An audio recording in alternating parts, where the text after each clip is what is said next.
누가복음 20장 9절부터 19절까지 말씀인데요. 오늘은 특별히 안준성 집사님께서 저희를 대표해서 읽어주시도록 하겠습니다.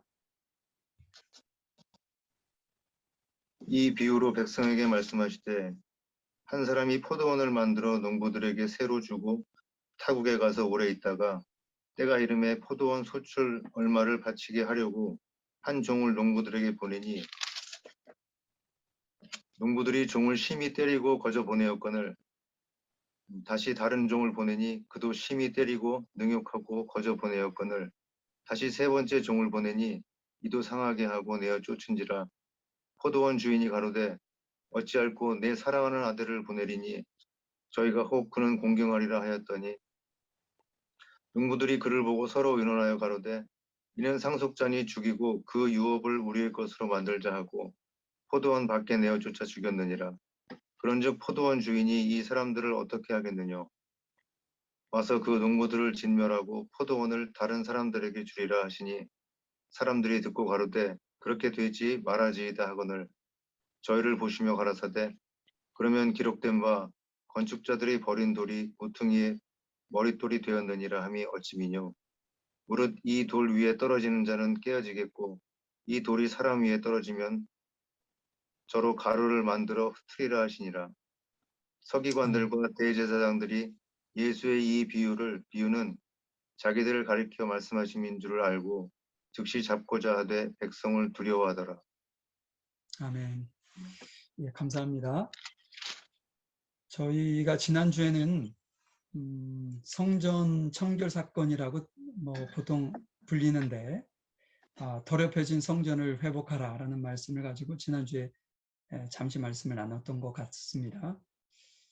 그 유대인들은 성전을 어떤 자신들의 어떤 욕심을 채우는 어떤 수단 정도로만 삼았다는 사실을 지난주에 저희들이 살펴보았는데요. 그들이 처음부터 그랬던 건 아니죠. 그런데 이제 처음에 어떤 초심을 버리고 본질을 잃어버리니까 그들이 이제 타락하여서 주님께 어떤 책망을 받는 그런 모습을 저희들이 지난주에 확인했습니다. 그럼 그들이 회복할 수 있는 방법, 또한 우리가 또 회복할 수 있는 방법은 뭐냐? 지난주에 두 가지를 얘기했는데 첫 번째가 기도의 회복이고 두 번째가 말씀의 회복이라는 사실을 여러분들과 말씀을 나눴습니다. 우리가 기도가 회복이 되어질 때 또한 말씀의 어떤 사모함과 또 말씀에 대한 간절함이 회복되어질 때 우리는 더럽혀진 성전이 회복되어지고 오직 하나님께서 원하시는 그런 본연의 본질로 돌아갈 수 있는 그런 어떤 삶을 우리가 살아갈 수 있다라는 것을 꼭 기억하실 수 있기를 간절히 소망해 봅니다. 오늘은 제가 의례 행포, 의례 행포와 결과, 결말 그런 제목으로 여러분들하고 좀 말씀을 나눠 보려고 합니다. 의례 행포, 어떻게 보면 갑질 이런 말씀은 많이 들어봤지만 의례 갑질 행포 이런 말은 우리가 흔히 쓰지는 않는데요. 오늘 본문을 보시면 왜 의례 행포와 결말이라는 제목을 제가 잡았는지 이해되실 것이라 생각합니다. 오늘 비유의 말씀은요, 성전에서 백성들에게 하나님의 말씀을 가르치는 그 예수님에게 종교 지도자들이 이렇게 어떤 그 문제 제기라고 할까요? 누구의 권위를, 누구로부터 이런 특권을 받고 권세를 받아서 말씀을 전하느냐라는 그들의 어떤 문제 제기에 예수님과 논쟁을 벌어지는 그러한 어떤 모습이 있고 바로 이어서 오늘 본문이 이어지는데요. 종교 지도자들이 그렇게 예수님 앞에 따지고 든 그런 이유는 말씀을 전하는 사역에는 본인들 외에는 그 누구도 그 특권을 가지고 있지 않다라는 그들에게 어떤 교만한 마음이 가지고 있었기 때문에 이런 어떤 이야기를 했었던 것이죠. 자신들이 예수님 앞에 그 권한을 부여하지 않았다는 거예요. 근데 당신은 어떤 누구로부터 이런 어떤 권한을 받고 말씀을 가르치냐, 지금 당장 중단해라 라는 어떤 강요가 섞인 이야기를 논쟁이 된 것이죠. 그런데 여러분, 그들이 그렇게 얘기했던 그 어떤 과민 반응이라고 할까요? 예수님이 전하는 그 말씀에 대해서 이들이 이렇게 좀 까칠하게 반응을 하는 것은 그들이 의도한 바가 따로 또 좀 전에 제가 설명한 것도 이유가 될 수 있겠지만, 그거 말고도 그들이 그렇게 할 수밖에 없는 특별한 이유가 있습니다. 그 이유가 뭐냐면, 예수님이 만약에 성전에서 말씀을 가르쳤는데 백성들이 예수님의 어떤 가르침에 전혀 관심도 없고 반응도 없다. 그러면 지금 종교 지도자들이 굳이 예수님 앞에 이 문제를 걸고 넘어질 이유가 없습니다. 그런데 문제는 뭐냐? 예수님이 전하는 이 말씀이 본인들이 말씀을 전하는 것보다 훨씬 더 백성들에게 반응이 뜨겁고, 그 다음에 그 어떤 관심을 끌고 예수님 앞에 이렇게 마치 백성들이 빨려 들어가는 느낌을 이 종교 지도자들이 이렇게 알았기 때문에, 보았기 때문에 이것을 그냥 이렇게 두면 안 되겠다라는 마음을 갖고 예수님이 백성들에게 말씀을 가르치는 그 자체를 근본적으로부터 차단시키자라는 의도를 가지고 이 시간 예수님 앞에 어디에서 이런 권위를 받아서 백성들에게 말씀을 전하느냐라고 지금 딴지를 걸고 있는 것이죠. 이런 논쟁이 있었을 때 예수님께서는 그것을 즉답을 회피하셨어요. 왜 회피했느냐? 그들이 의도한 바를 충분히 알았기 때문인 것이죠. 그래서 너네들은 그러면 세례 요한이 그 권한이 하늘로부터 왔냐 사람으로부터 왔느냐라고 되물었을 때 그들은 아무런 답을 하지 못합니다. 이리 대답하든 저리 대답하든 본인들이 공경에 빠질 것이 뻔했기 때문인 것이죠. 그래서 예수님께서 그러면 나도 얘기 안 할 거야 라고 말씀하시고 그 논쟁이 끝나는 듯 보였는데, 그 논쟁 이후에 뜬금없이 어떻게 보면 이 비유의 말씀을 하는 듯 보입니다. 그런데 예수님께서 즉답은 회피하셨지만 이 어떤 그 비유의 말씀 안에 예수님께서 말씀하실 내용이 다 포함되어 있다는 것이죠. 이 어떤 비유의 말씀을 다 듣고 난 이후에 19절에 보니까 그 서기관들과 대제사장들이 이런 고백을 합니다. 19절 한번 말씀을 보실까요? 서기관들과 대제사장들이 예수의 이 비유는 자기들을 가리켜 말씀하신 줄 알고 즉시 잡고자 하자 백성을 두려워하더라. 그들은 예수님께서 이 비유의 말씀을 이렇게 하시면서 이것은 너네들이 들어야 할 내용이야 라고 분명하게 얘기를 안 하셨지만, 그들은 듣고 난 다음에 이것은 나를 우리에게 들으라고 하시는 말씀이구나 라는 것을 그냥 알고 느꼈다는 것이죠. 그래서 지난번 말씀에도 성전에서 예수님께서 말씀을 전하실 때 예수님께서 그들이 예수님을 어떻게 죽이지라고 모의했던 것처럼 이들이 똑같은 예수님을 죽이고자 하는 그런 마음으로 고민하게 되었다라고 이렇게 오늘 본문은 말씀하고 있습니다. 근데 여러분, 여기서 한 가지 좀 의문이 되지 않나요? 왜 그들은 예수님의 비유의 말씀을 듣고 자신들에게 하는 말씀이다라는 사실을 알면서도 왜 그들은 돌이키지 않았을까요? 이게 참 안타까운 장면이 아닐 수 없어요. 깨달았다면 돌이킬 수 있었는데, 그 예수님께서 말씀하시고자 하시는 분명한, 예수님께서 이 땅에 오셔서 예수님이 어떤 삶을 가시고 어떻게 너네들이 할 것인지를 분명하게, 너무나도 분명하게 말씀을 하셨는데 그들은 알았지만 그것을 옮기지 못하는 안타까움이 있었다. 오늘 말씀을 통해서 우리가 하나님께서 우리에게 어떤 말씀을 하고 있는지를 좀 진지하게 깨닫고 우리가 알 수 있기를 바랍니다. 그들이 삶을 이렇게 바꾸지 못한 어떤 잘못을 우리 또한 동일하게 반복하지 않기를 간절히 소망해 봅니다. 자, 오늘 9절 말씀부터 한번 말씀을 읽어가면서 우리에게 주님께서 뭐라고 말씀하시는지 한번 보도록 하죠. 9절입니다. 그가 또 이 비유로 백성들에게 말씀하시기 시작하시니라. 한 사람이 포도원을 만들어 농부들에게 새로 주고 타국에 가서 오래 있다가. 오늘 본문에 등장하는 인물이 있는데 포도원을 만드는 주인이 등장하고요. 그 포도원을 빌려서 농사를 짓는, 다시 말해서 소장농이라고 하죠. 그러니까는 어떤 그 논이나 밭이나 그런 것을 가지고 있지 않고 노동할 수 있는 어떤 노동력만 가지고 있는 사람들이 그것을 이렇게 빌려서 농사를 짓는 사람들을 우리는 소장농이라고 하는데, 그 두 사람이 등장을 합니다.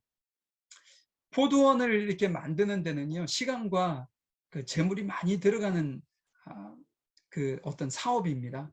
그래서 주인이 아주 심혈을 기울여서 장기적인 어떤 계획을 가지고 포도원을 일궜을 것이라는 거죠. 최소한 3년 지나서 4년째 되어야 포도원의 소출을 통해서 소득을 얻을 수 있는 사업입니다. 포도원 주인은 그렇게 심혈을 기울여서 포도원을 만든 다음에 그것을 소장농을 선택해서 그들에게 그것을 맡기고 세를 받는 그 어떤 사업 구조로 그가 선택을 하고, 그는 멀리 정확하게 언제 돌아올지는 모르겠지만 오랜 시간 동안 타국에 머물 것을 예정을 하고 떠나게 되는 것이죠.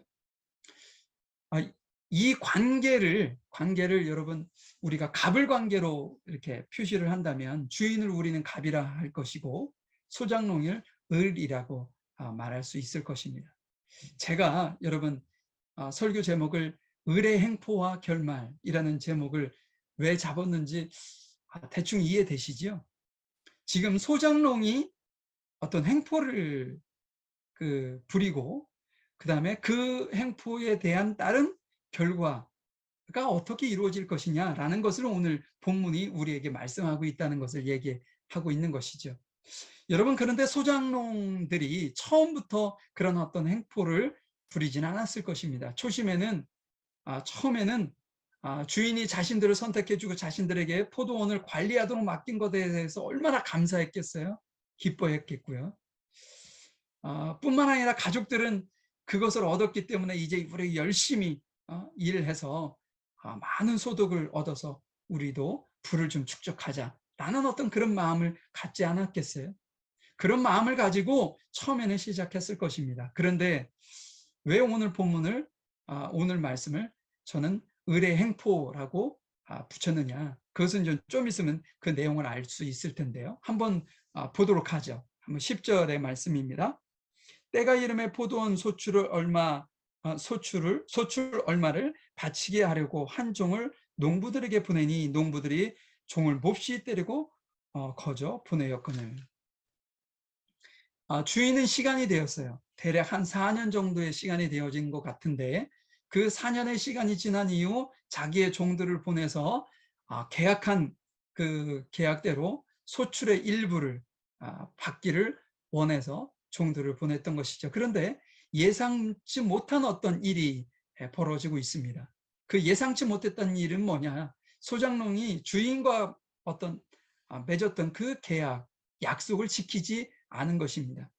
당시에 대략적으로 그 포도원을 맡기고 소장농에게 맡기면 주인은 소장농들이 열심히 일을 해서 벌은 소출의 한 3분의 1 정도를 이렇게 받는 것이 관례였다고 합니다. 그러면 3분의 1은 주인의 몫이었던 것이죠. 그런데 이 농부들이 그것이 아까웠던 거예요. 그래서 그것을 주지 않고 자신들이 착복하려고 했었던 것이죠. 이것이 어떻게 보면 을의 행포였던 것이죠. 지극히 당연히 주인의 몫은 주인에게 주었어야 하는데 그것에 대한 욕심을 가지고 본인들의 소유로 삼으려고 했었던 것이기 때문에 그렇습니다. 더군다나 주인이 보냈던 그 종을 몹시 때리고 빈손으로 그에게 보내고 맙니다. 있을 수 없는 일이 벌어진 것이지요. 주인의 반응은 어떠했는지 한번 볼까요? 11절, 12절의 말씀을 봅니다. 다시 다른 종을 보내니 그도 몹시 때리고 능욕을 하고 거저 보내었거늘 다시 세 번째 종을 보내니 이 종도 상하게 하고 내쫓은지라. 주인은 화가 났을 법도 합니다. 그래서 즉시 종들을 보내서 그 소작농 농부들을 벌하고 그 포도원을 그들에게서 빼앗을 수도 있는데도 불구하고 그 주인은 그렇게 하지 아니하고 또 다시 종들을 보내기로 결정을 합니다. 두 번째, 세 번째 종을 계속 보냈던 것이죠. 근데 그 결과는 첫 번째와 별반 다르지 않아요. 두 번째 종은 심하게 때릴 뿐더러 모욕감을 주기도 하고 빈손으로 동일하게 보냈고, 세 번째 종이 왔었을 때도 동일하게 어떤 상처를 입혀서 그를 내어 쫓고 맙니다. 여기서 상처를 입히다라는 단어는요, 트라우마티조라는 헬라어 단어거든요. 여러분들 우리가 트라우마라는 단어를 많이 쓰잖아요. 여기서 나온 단어입니다.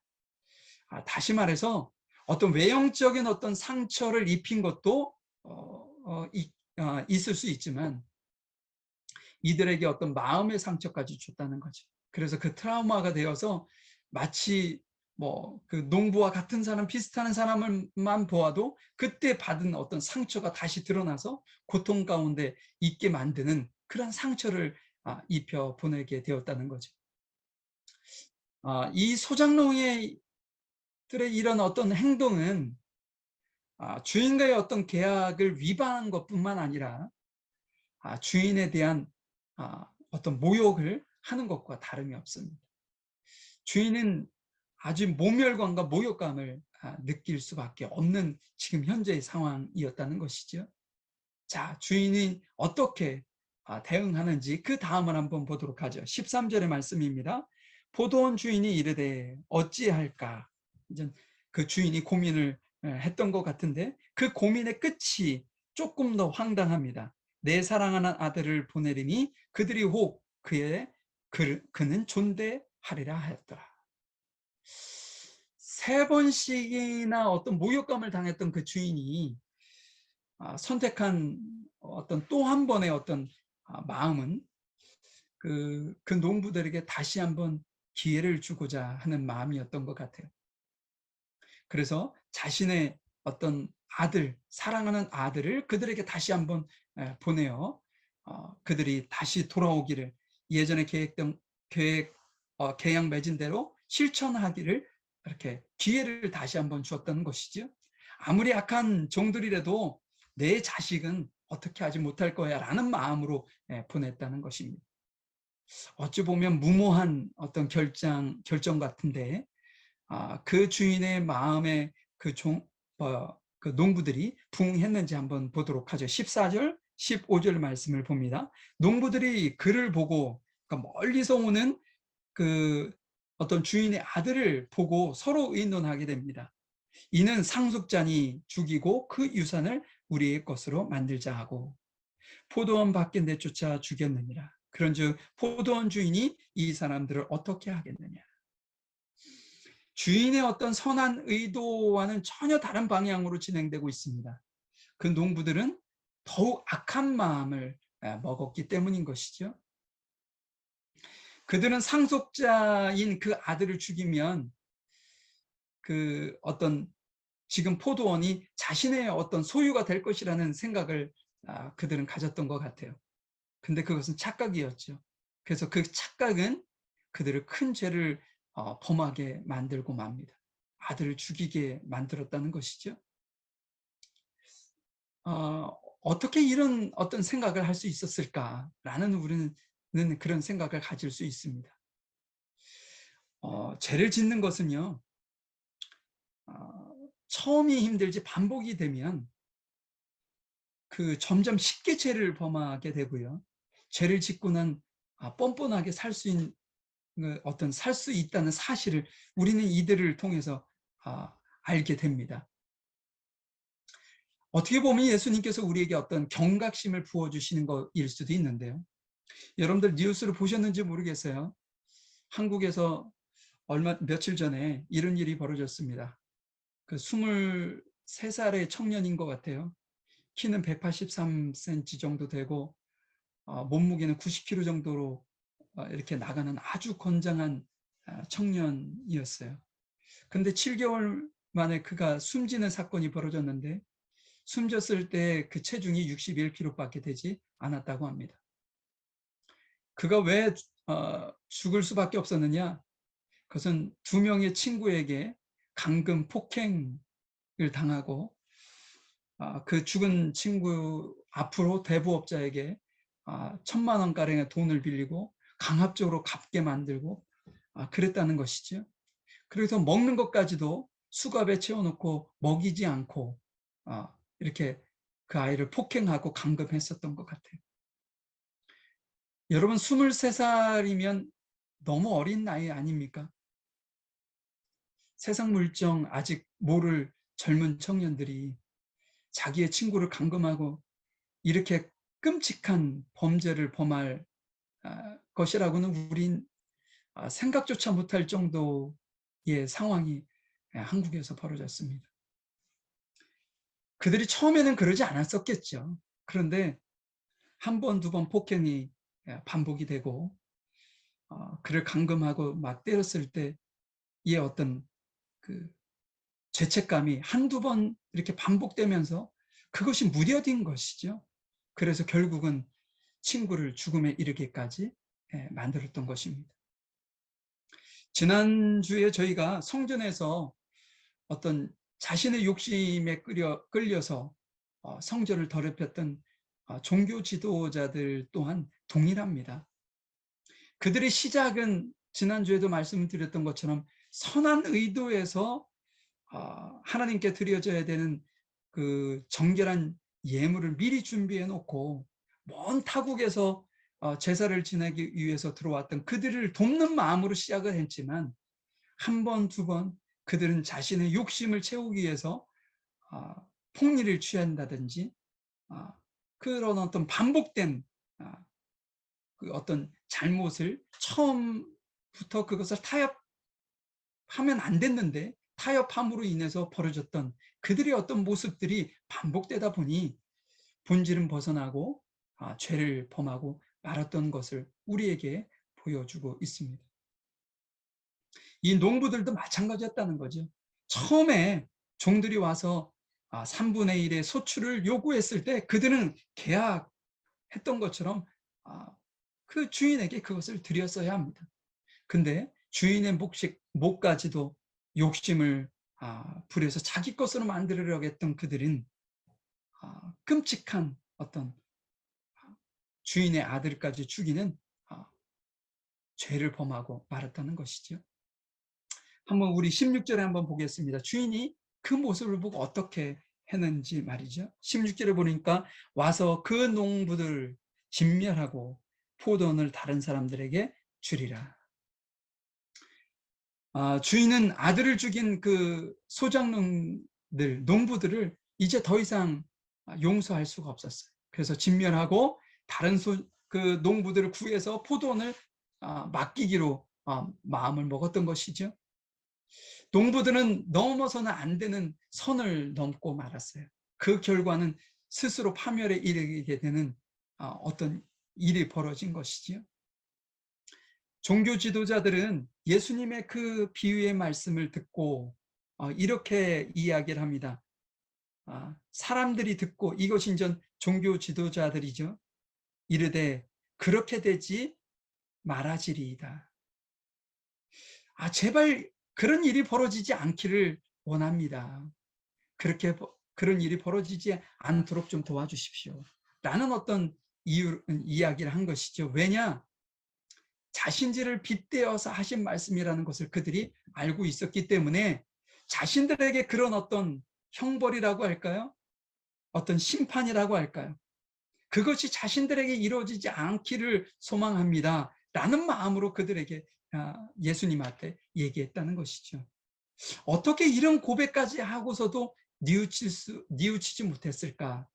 제가 처음에 여러분들에게 그런 어떤 질문을 드렸던 것처럼 이들은 깨달았는데 왜 돌이키지 못했을까? 라는 의문을 계속적으로 갖게 만듭니다. 오늘 말씀은 비유의 말씀이라고 했죠.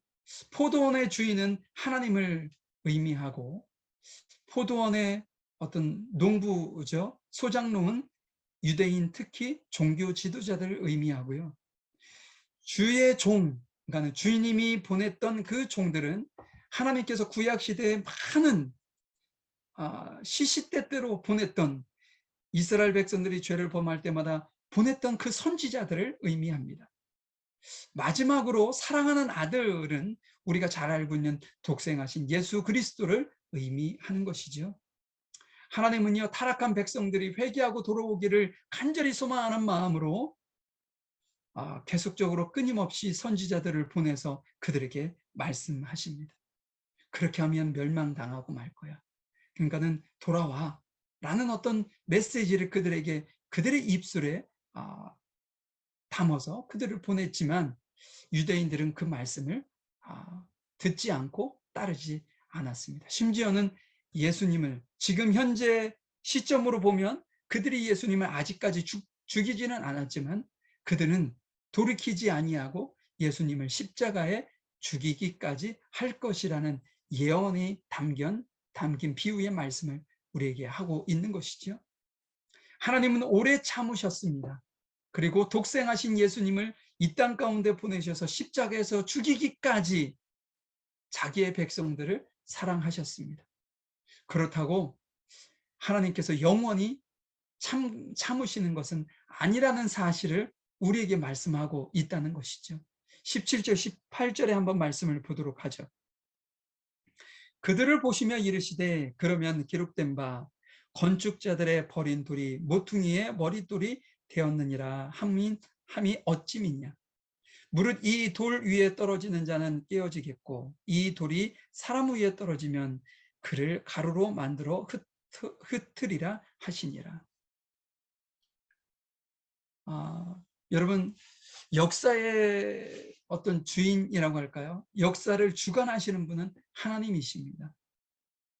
종교 지도자들이 예수님을 버렸죠. 여기에 모퉁이 돌이라고 얘기하는데 그들이 버려진, 건축자들이 버려진 돌, 쓸모없다라고 생각해서 버려진 그 돌이 결국은 모퉁이의 머릿돌이 되었다. 아주 중요한 그 건축하는 데 있어서 기준점이 되는 머릿돌이 되었다. 이 말은 예수님을 그들이 버렸지만 예수님은 결국 하나님의 어떤 구원 계획이라고 할까요? 구속사를 완성하셨다라는 말씀을 우리에게 하고 있는 것이죠. 예수님의 구원 사역이 완성되지 않는 한 역사는 완성되지 않습니다. 세상은 어떤 권세나 권력이나 부가 역사를 지배하고 이끌어 간다라고 생각하겠지만 역사는요, 하나님이 시작하시고 하나님께서 마무리하십니다. 역사를 시작하신 그 하나님은 심판의 날을 계획하시는데 그 이유는 뭐냐? 역사를 마무리하기 위해서라는 것이죠. 여러분, 오늘 비유에서 우리는 어떤 무리에 속하나요? 우리는 농부 소작농에 속할 것입니다.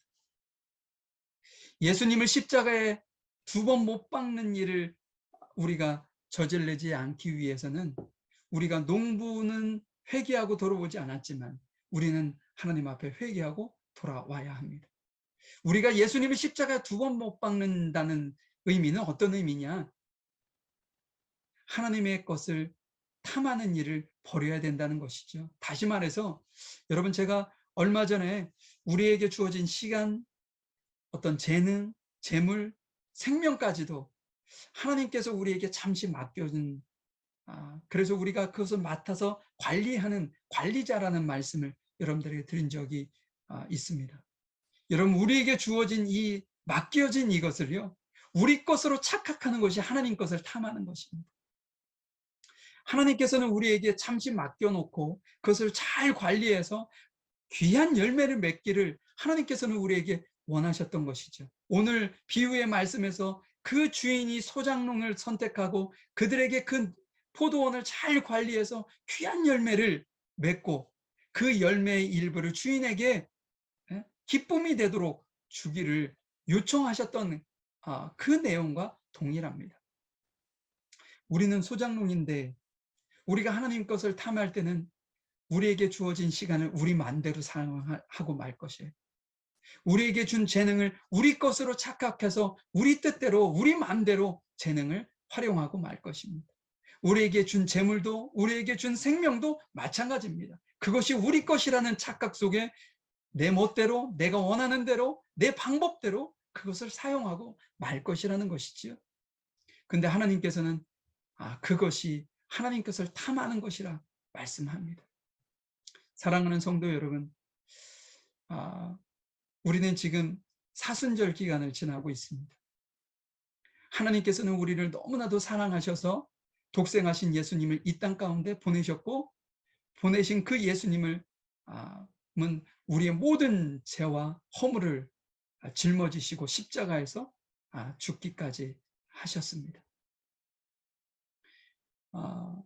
우리를 이렇게 지극히 사랑하셨던 그 하나님이 언제까지나 우리를 기다려주는 것은 아니라는 사실입니다. 지금 이 시간이 그런 면으로 보면 우리에게 주어진 기회의 시간이 될 수 있을 것입니다. 우리가 우리 뜻대로 아닌 하나님의 뜻, 하나님의 말씀대로 살아갈 수 있는 기회. 지금 우리에게 주어진 사명을 우리가 얼마만큼 잘 감당하느냐에 따라서 하나님을 기쁘시게 하고 하나님을 영화롭게 할 수 있는데, 그렇게 할 수 있는 기회가 지금 현재 우리에게 아직은 남아 있다는 것이죠. 그런데 그것이 언제까지 영원토록 우리에게 주어지는 것은 아니라는 사실입니다. 하나님께서는 심판의 날을 작정하시고 그날을 그 어떤 작정하신 그때가 우리에게 주어질 것인데, 그때가 되면 그 기회는 사라지고 맙니다. 그때는 아무리 우리가 마음을 돌이키고 후회 안 될 그 기회는 우리에게 주어지지 않는다는 사실이죠. 여러분들, 하나님께서 주신 그 기회를 놓치지 아니하시고 지금 힘들고 어려운 시기를 우리가 살아가고 있지만, 하나님 것을 탐하는 것이 아니라 하나님 것을 하나님께 드리는 그런 어떤 삶을 우리가 살아서 하나님께서 정말 기뻐하시고 우리를 통해 주님의 영광이 드러나고 주님의 놀라운 그런 어떤 열매를 통해서 많은 이들에게 하나님의 살아계심과 하나님의 나라와 의가 확장되어지는 놀라운 일들이 우리를 통해서 온전하게 드러나기를 간절히 소망하고, 그러한 삶을 여러분들이 사시기를 주님의 이름으로 간절히 축복합니다. 잠시 기도하겠습니다. 사랑과 은혜와 풍성하신 아버지 하나님, 저희들 안에 절제하지 못하는 욕심 때문에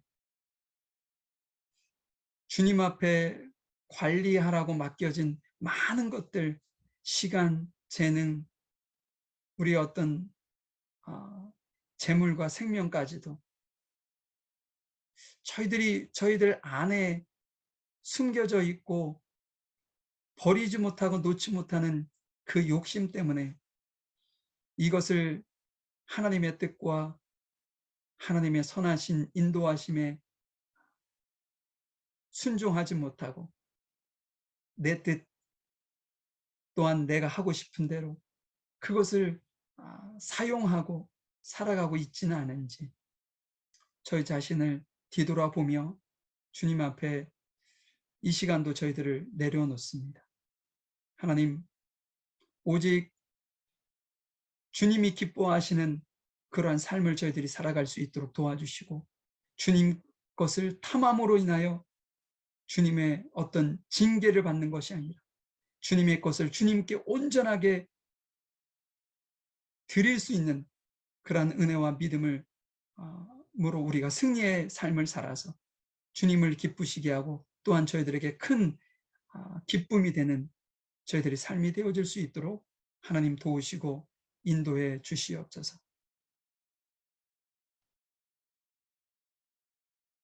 이 시간 주님 앞에 예배하면서 저희들이 거저오지 아니하고 마음과 생각과 뜻과 정성을 모아 주님 앞에 드린 예물을 주님 앞에 올려드립니다. 이 예물이 사용되어지는 곳곳마다 놀라운 은혜가 있게 하시고 30배, 60배, 100배의 결실을 하기에 부족함이 없게 하시며 저희들의 욕심을 따라 사용하지 아니하고 하나님의 나라와 의를 위해 아름답게 사용되어질 수 있도록 주님 도와주시옵소서. 이 예물을 드린 우리 귀한 성도들 한 가정 한 가정을 주님께서 기억하셔서 경제적으로 어려움을 없게 하시고 풍성하게 하시고 주님이 주시는 놀라운 세상의 기름진 것과 하늘의 신령한 곳으로 채워주시고 인도하셔서 아름다운 모습으로 주 앞에 세워지는 귀한 은혜가 임할 수 있도록 인도하시고 함께해 주시옵소서.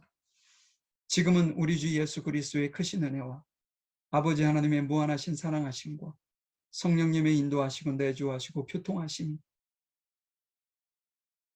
주님의 것을 내 것으로 착각하여 욕심으로 살아가지 않고 온전히 주님의 것을 주님께 드리는 훈련과 함께 온전하게 주님 앞에 우리 자신을 드리기를 원하는 우리 귀한 성도들 머리 위에와 이들의 가정과 상업장 일터 위에 학업 위에 지금부터 영원히 함께 하시기를 간절히 축원하옵나이다. 아멘.